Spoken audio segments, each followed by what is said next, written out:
Monsieur le Président, ma question s'adresse à Monsieur le Premier ministre. Monsieur le Premier ministre, mardi 17 novembre, vous répondiez à ma question en commission d'enquête parlementaire Covid. Je vous cite « Vous avez évoqué un traitement précoce ? Je ne sais pas de quoi il s'agit. En tout cas, je n'en connais pas. » Vous feigniez alors d'ignorer l'existence de centaines de médecins qui soignent leurs patients avec des traitements qui fonctionnent. Oui, des traitements ambulatoires précoces. Chaque jour, des médecins y ont recours en toute responsabilité. Monsieur le Premier ministre, ma question va être précise. Allez-vous mettre enfin les moyens pour la prévention, notamment la vitamine D et les thérapies précoces contre la Covid, à la hauteur du zèle que vous mettez pour vacciner et limiter les libertés des Français? Merci. Madame la députée Bonheur, je voudrais vous être agréable. Je vous jure que je fais mon maximum. Madame la députée Bonheur, vous avez tour à tour dans cet hémicycle vanté les mérites de traitement dont même les auteurs considèrent désormais qu'ils n'étaient pas efficaces. Vous avez ici vanté le non-port du masque comme étant une solution de liberté limite protectrice contre le virus. Vous avez nié tant la deuxième vague que les possibilités d'une troisième vague. Vous niez, en tout cas vous attaquez assez durement, je crois, la stratégie vaccinale. Je ne peux plus vous lire parce que vous m'avez bloqué sur Twitter sans que j'ai jamais eu d'interaction avec vous. C'est dommage, mais je lis la presse. Je n'ai pas vu les documentaires auxquels vous avez participé, mais à nouveau, j'ai vu que la presse en était fait l'écho et déplorait qu'une représentante de la nation puisse participer à des documentaires de nature complotiste. Madame la députée, chacun est libre dans cet hémicycle de son intervention. Je suis libre de mes réponses. Vous l'avez.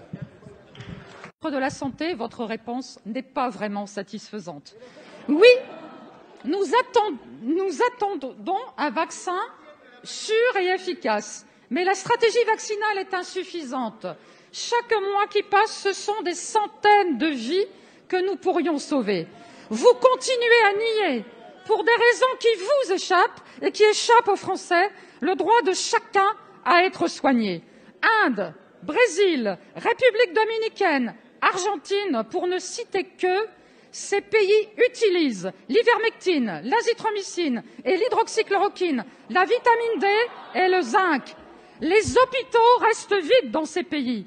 Croyez-vous un seul instant que les attaques médiatiques mettant en scène des journalistes ou des sociétés privées de conseil qui se découvrent des compétences médicales peuvent empêcher les médecins de soigner?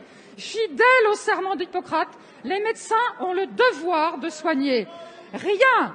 Merci, Madame la députée. Monsieur le ministre. Et j'ajoute donc que nous remercions évidemment l'ensemble des pharmaciens qui diffusent les médicaments auxquels vous venez de faire allusion. La parole est à Monsieur le ministre des Solidarités et de la Santé. Madame la députée, je ne peux pas, par contre, vous laisser utiliser le micro de l'Assemblée nationale pour faire des recommandations ou des prescriptions médicales qui sont potentiellement délétères, surtout que l'association des médicaments dont vous parlez procède d'une contre-indication dans le Vidal. Vous avez étudié la médecine, vous savez que quand des médicaments sont contre-indiqués en interaction, c'est dangereux. Je ne voudrais pas que les Français qui nous regardent considèrent qu'ils puissent se faire leur popote de leur cuisine. Et heureusement que nous avons des pharmaciens qui sont qualifiés, qui sont formés, qui sont dévoués et qui sont très loin de l'image d'épicier dont vous avez parlé d'ailleurs avant-hier. J'ai vu que ça avait scandalisé la profession, comme quoi je ne suis pas le seul à être parfois outré par vos propos, Madame la députée. Faites attention, je vous en supplie à ce que vous dites, parce que derrière, il y a des gens qui font des choses. On a entendu Donald Trump quand il parlait de la javel ou de la lumière. Les gens, parfois, cherchent des réponses. Ils peuvent aller vers des réponses qui leur semblent cohérentes. Madame la députée, même le président Jair Bolsonaro au Brésil, dans une conférence de presse il y a 4 jours, a dit « Au pire, j'ai donné des placebos et je n'aurais tué personne, Madame la députée ». Vous n'êtes désormais plus que la seule, aujourd'hui, en politique, à porter ce discours. On va avancer sur la recherche thérapeutique. Évidemment qu'on accompagne les médecins. Il y a l'oxygène, les cortisones, il y a les anticoagulants, la vitamine D, il y a des études intéressantes, même sur l'ivermectine, des études qui sont en cours, les anticorps monoclonaux, peut-être les interférons, des médicaments. Attendez, Madame la députée, que la science ait démontré qu'ils étaient efficaces et pas dangereux pour l'homme, s'il vous plaît. Merci, Monsieur le ministre.